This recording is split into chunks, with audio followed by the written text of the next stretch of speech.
Hello everyone, good morning, જય શ્રી કૃષ્ણ, જય જલારામ. કેમ છો બધા? મજામાં?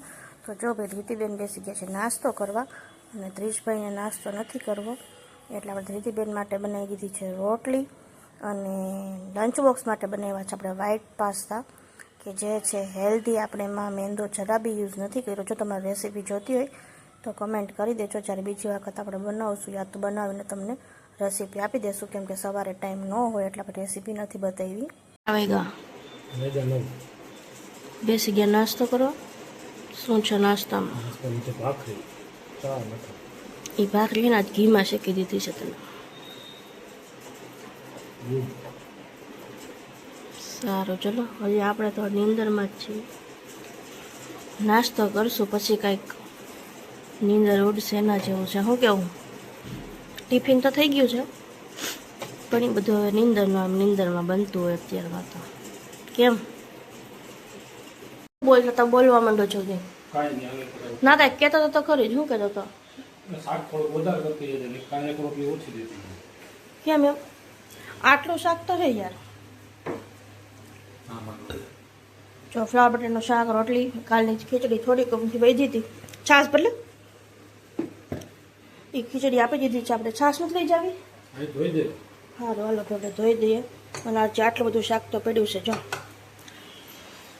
તો શાક ધોઈને રેડી થઈ ગયા છીએ, અને કાલે આપણે જવાનું છે બહાર. એટલે જો આપણે આજથી જ પ્રિપેરેશન શરૂ થઈ ગઈ છે. આપણે હેર વોશ કરી દીધા છે આજે, અને સીટ જવાનું છે એ તો હું તમને પછી જ કહીશ. અને હું જાઉં છું સલૂન પર, વેક્સિંગ વગેરે કરાવવાનું છે. તો ચલો હવે ત્યાંથી આવું અને પછી તમને લોકોને મળું, કેમ કે ત્રીશભાઈ આવી જશે હમણાં. એટલે આપણે છે ઉતાવળ કે એ આવે ત્યાં સુધીમાં આપણે ઘરે આવી જઈએ. એટલે ભાઈ ટેન્શન મમ્મી સીધ ગઈ એમ. તો ચલો જલ્દી આપણે જઈ આવીએ, અને આવીને પછી હું તમને વાત કહીશ, કેમ કે મારે થઈ છે લેટ. આપણે આવી ગયા છીએ સલૂનમાંથી. વેક્સિંગ કરાવવાનું હતું એટલે આપણે ગયા હતા, અને આપણે કાલે જવાનું છે બહાર, પણ સીધ જવાનું છે. હું જઈશ ત્યારે તમને બતાવીશ. અને બીજી વાત કે આજે મારે જવાનું હતું ધ્રીશભાઈની સ્કૂલે મીટિંગમાં, પીટીએમ હતી, પણ હું નથી ગઈ, કેમ કે ટાઈમિંગ અટકળ્યો હતો 11:30 થી 12નો. અને ધ્રીશભાઈ આજે છૂટે 11 વાગે અને ઘરે આવે 12 વાગ્યા પહેલાં.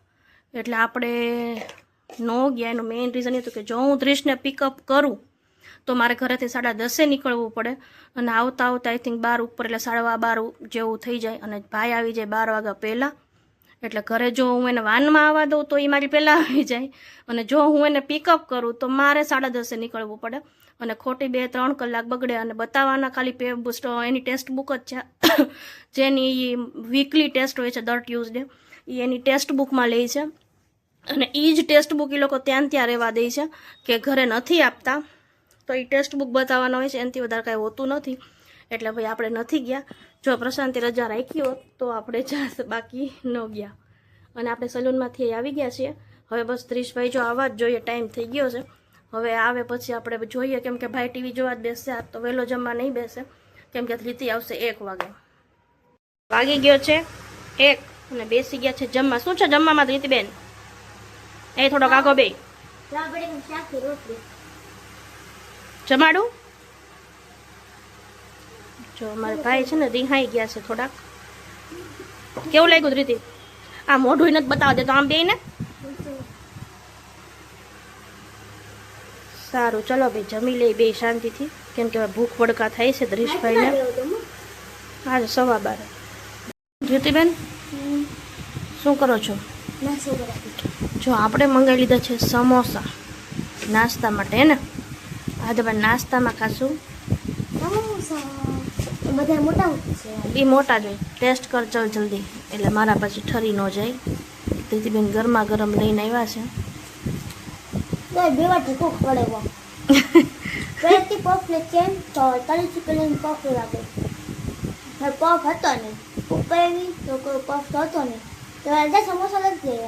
તે કીધું મસ્ત ગરમ સમોસા ઉતારે છે, તો મેં એમ કીધું કે તો સમોસા લઈએ. આપણને એટલી ખબર ન પડે કે સમોસા લઈ નવાય એમ. તો પફ ન હોય તો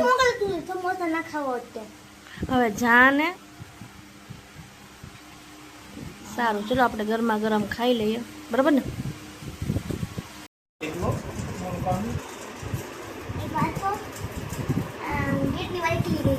ગેટની બહાર એકલો ગયો કેટલી પાછી આખી ખબર ગેટની અડીની દુકાન છે ને ત્યાં કઈ એટલે પાછું બેક સાઈડ માં ગયો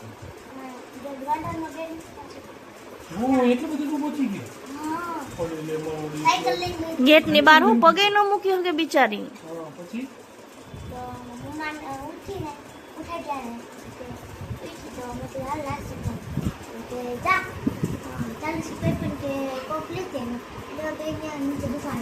કોક લાવી સમું ચાલે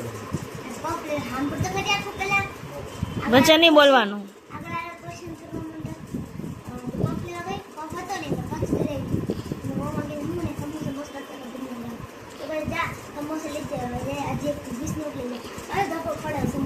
ત્યાંથી ફોન ના કરાવાય મને મારો નંબર તો યાદ છે તમે મારા ડેડીને ફોન કરજો તો ડેડી નું હું હાલે ખાવું અમારે તું લે ડેડી ફોન ન કરે ફોન કરો મારી છોકરી પાછી નીચેથી પાછી ઉપર આવી તો છોકરીને એટલી ખબર ન પડે પૈસા તો દીધા જ તા 40 રૂપિયાના બે સમોસા લઈને આવો તો એમ કે કોણ આટલું લઈને આવ્યું? 2 નહીં 4 આવ્યા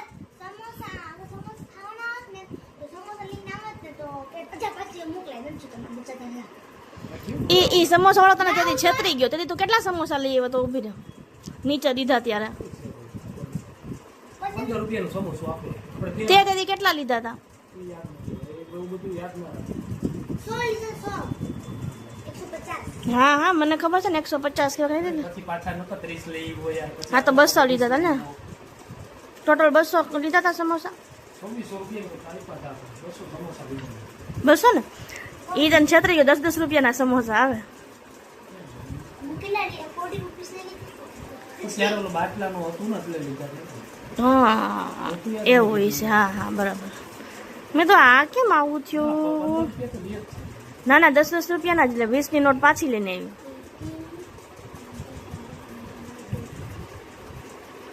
હવે તો એક્ઝામ પૂરી થઈ ગઈ ને હોમવર્ક ન હોય એક્ઝામ પૂરી થઈ ગઈ તો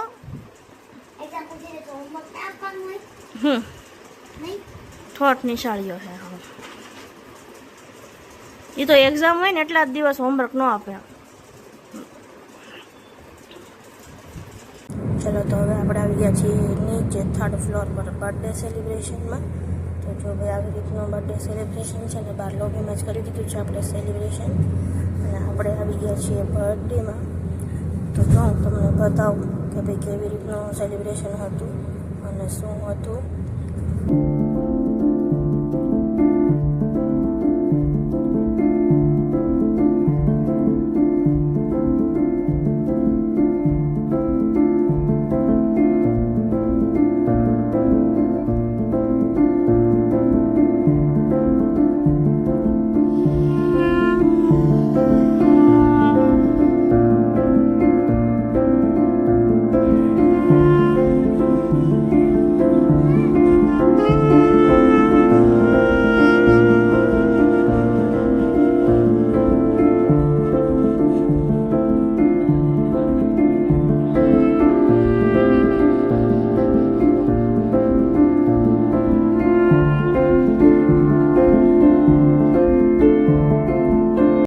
ગયા હતા બર્થડે પાર્ટીમાં નહીં અને આવી ગયા છીએ ઘરે વાગી ગયા છે 10 કરતા લગભગ વધારે થઈ ગયું છે જોઈ દો 10:15 ગયા હતા આઈ થિંક 8:30 પોણા 9 વાગ્યાના અને અત્યારે વાગી ગયા છે 10:15 અને આપણે નાસ્તો પાણી કરીને જ આવ્યા છીએ થમ્સઅપ સમોસું કેક એટલે હવે આપણે કાંઈ રસોઈ કરવાની નથી અને હવે સીધું સૂઈ જવાનું છે અને કાલે આપણે જવાનું છે બહાર જ્યારે આપણે જાશું ત્યાં જઈને જ આપણે બતાવશું ત્યાં સુધી આપણે રિવીલ નહીં કરીએ તો ચલો ગુડ નાઇટ જય શ્રી કૃષ્ણ